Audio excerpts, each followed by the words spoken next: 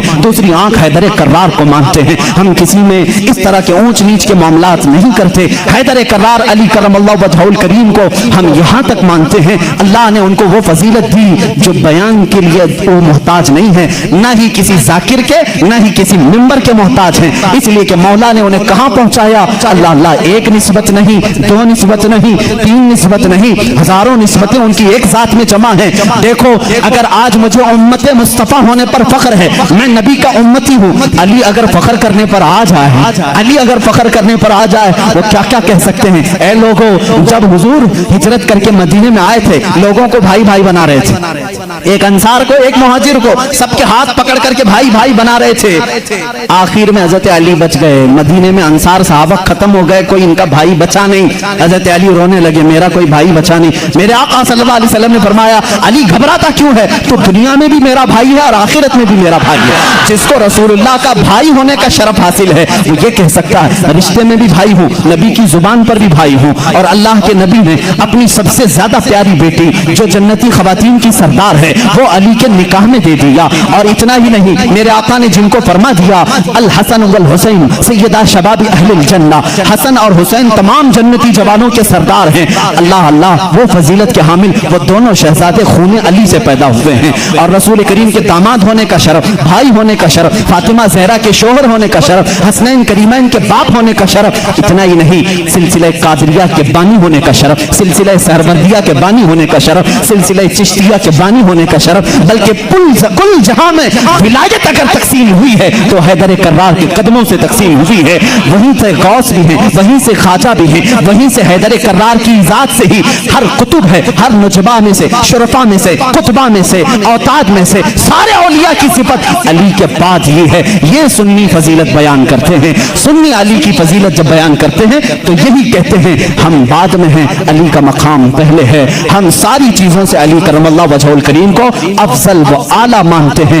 آخری جملہ یہ ہے، جہاں سب کی فضیلتیں پہنچتی ہیں وہاں سے فضیلت علی شروع ہوتی ہے، لیکن ساتھ ہی ہم دیگر خلفاء کی بھی فضیلت کو تسلیم کرتے ہیں۔ اے مسلمانوں، دعا کرو اللہ کی بارگاہ میں، مولا جب تک تو زندہ رکھے ہم میں سے ان چاروں خلفاء راشدین کی محبت میں جیتے مرنے کی توفیق عطا کر دے۔ اے کریم خدا، ان میں سے کسی کی ہم سے گستاخی نہ ہونے پائے، کسی کی توہین نہ ہونے پائے، کسی کی بے حرمتی نہ ہونے پائے۔ اے مولا کریم، جو ان کا مخالف ہو اس کی زبانوں کو تو کھینچ لے، اے مولا ان پر تو لعنت فرما۔ جو رسول کے جانثاروں کا دشمن ہو مولا تو اسے دنیا میں بھی اور آخرت میں رسوا اٹھا۔